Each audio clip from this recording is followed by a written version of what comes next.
এনেকৈতো শুনা পোৱা গৈছে তাৰমানে দুই ৰাউণ্ড ডিফু থানাৰ অন্তৰ্গত 3 কিলো অঞ্চলত হুকুৰি টিচপি নামৰ এগৰাকী যুৱতীক প্ৰায় ৰাতি 1:07 কোনোবা দুৰ্বৃত্তই গুলি কৰি তেখেতক প্ৰাণহানি কৰে আৰু তাৰ পিছে পিছে মই আৰু আমাৰ এডিশ্যনেল এছ পি ক্ৰাইম আৰু আমাৰ গোটেই দিছপুৰ থানাৰ যি টীম আছে ডিফু থানাৰ যি টীম আছে আমি উপস্থিত হওঁ প্ৰায় 2:30 বজাত আৰু তাৰপিছত আমি তদন্ত আৰম্ভ কৰোঁ।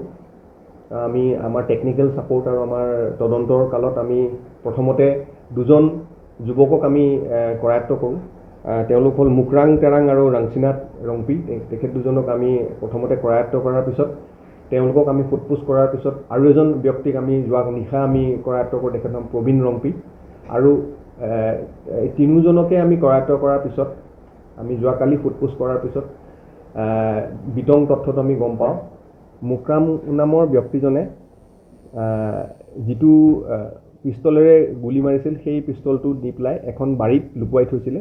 যোৱাকালি পিষ্টলটো উদ্ধাৰ কৰা হ'ল আৰু গোটেই যি তাতে জড়িত হৈ আছে গোটেই ঘটনাটোৰ লগত এই সকলোকে আমি ইতিমধ্যে আইডেণ্টিফাই কৰিছোঁ আৰু আমি এই 3জন যুৱকক ইতিমধ্যে আমি কৰায়ত্ব কৰিছোঁ। আমি আৰু পৰৱৰ্তী পৰ্যায়ত ইয়াৰ যিটো কাৰণ কি কাৰণে হত্যা কৰিলে সেয়াও আমি কিছু প্ৰাৰম্ভিক আমাৰ তদন্তত আমি গম পাইছোঁ। যুৱতীগৰাকীৰ মুকৰাং বোলা ব্যক্তিজনৰ দেউতাকৰ লগত এক ধৰণৰ সম্পৰ্ক আছিল বুলি এটা তথ্য আমাৰ ওচৰলৈ আহিছে আৰু সেই তথ্য সেই সম্পৰ্ক হোৱাৰ কাৰণে কিছু অশান্তি হোৱাৰ ফলস্বৰূপে এই ঘটনাটো ঘটিছে বুলি আমি পিছত আমি জানিব পাৰিছোঁ আৰু আমি অনাগত সময়ত তদন্তত বাকী কথা আমি জানিব পাৰিম। ইতিমধ্যে যি হাথিয়াৰ ব্যৱহাৰ হৈছিলে যিটো পিষ্টল ব্যৱহাৰ হৈছিলে সেই পিষ্টলটো উদ্ধাৰ কৰিবলৈ সক্ষম হৈছোঁ আৰু 2 মিছফায়াৰ্ড গুলিও আমি লগতে উদ্ধাৰ কৰিবলৈ সক্ষম হৈছোঁ। যিটো কথা ইতিমধ্যে আমাক এজন একিউজডে আগতে কৈছে যে 2টা ৰাউণ্ড মিছ হৈছিলে।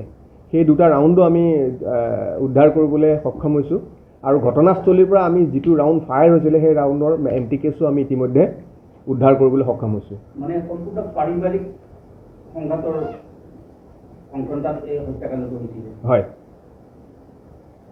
আৰু মানে এটা বৃহৎ গেং টাইপ জড়িত হৈ আছে।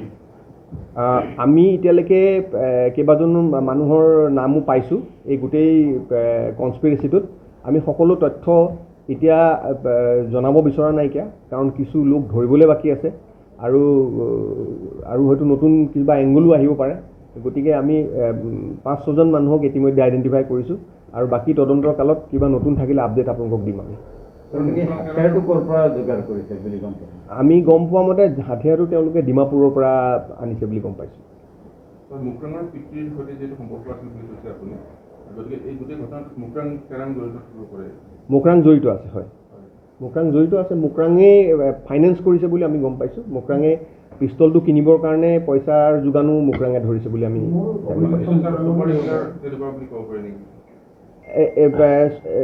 চুপাৰী কিলাৰ বুলি একজেক্টলি ক'ব নোৱাৰি। তেওঁলোকে একেলগে গোট খাই পেলাই গোটেই এটা কনস্পিৰেচি কৰি পেলাই কৰিছে। এইটো তদন্তৰ পিছত পৰৱৰ্তী পৰ্যায়ত ওলাব।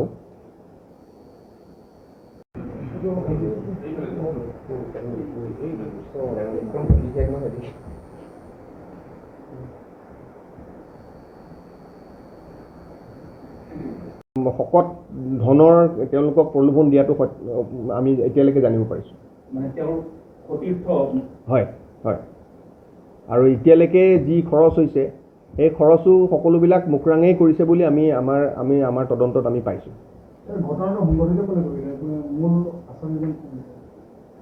এইটো তদন্তৰ ক্ষেত্ৰত এতিয়া আমি এই কথাটো ব্যক্ত কৰিবলৈ অলপ অসুবিধা হ'ব। এই গোটেই তদন্তটো চলি আছে। এতিয়া আমি কোনে কৰিলে সেইটো আমি ইতিমধ্যে গম পালোঁ আৰু কেনেকৈ কৰিলে আমি ইতিমধ্যে গম পালোঁ আৰু কাৰ প্ৰৰোচনাত কৰিলে এইটো আমি গম পালোঁ আৰু পৰৱৰ্তী পৰ্যায়ত আৰু ফাৰ্ডাৰ ডিটেইলছ আমি ইনভেষ্টিগেশ্যনটো কৰাৰ পিছতহে আমি গম পাম। বৰ্তমান কিমানজন আটক কৰিছে? বৰ্তমান আমি 3জন আটক কৰিছোঁ আৰু যিজন মুকৰাঙৰ পিতৃক আমি তেখেতক সোধপোছ কৰি আছোঁ বৰ্তমান।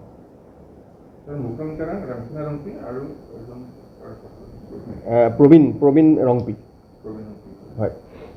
তাৰ প্ৰতিনিধি কোনোবা কেডাৰৰ বা সদস্য প্ৰাক্তন সদস্য আমি এতিয়ালৈকে জানিব পৰা প্ৰাথমিক তথ্য মতে তেওঁ KPLT কোনোবা এটা গ্ৰুপত তেওঁ সদস্য আছিল বুলি প্ৰাথমিক সদস্য আছিল বুলি গম পাইছোঁ। এইটো ভেৰিফিকেশ্যন আমি কৰি আছোঁ এতিয়া। স্যাৰ একেদিন আৰু এটা কথা ওলাইছে ডিপু বজাৰত যে চেম ডে এজন MSCৰ ঘৰৰ সন্মুখত তিনিটা গুলি ফুটোৱা হৈছিলে ডিপুৰ এইটো আপোনালোকৰ দুখীয়া তথ্য আছিল নেকি? তেনেকুৱা তথ্য আমি পোৱা নাই এতিয়ালৈকে। তেনেকুৱা ধৰণৰ কোনো ৰিপৰ্টিং বা পুলিচৰটো আমাৰ কোনো জনোৱা নাই। আমি এইটো বাৰু আপুনি যেতিয়া কৈছে এইটো বস্তু আমি চাম। এই তথ্য আমি এতিয়ালৈকে পোৱা নাই।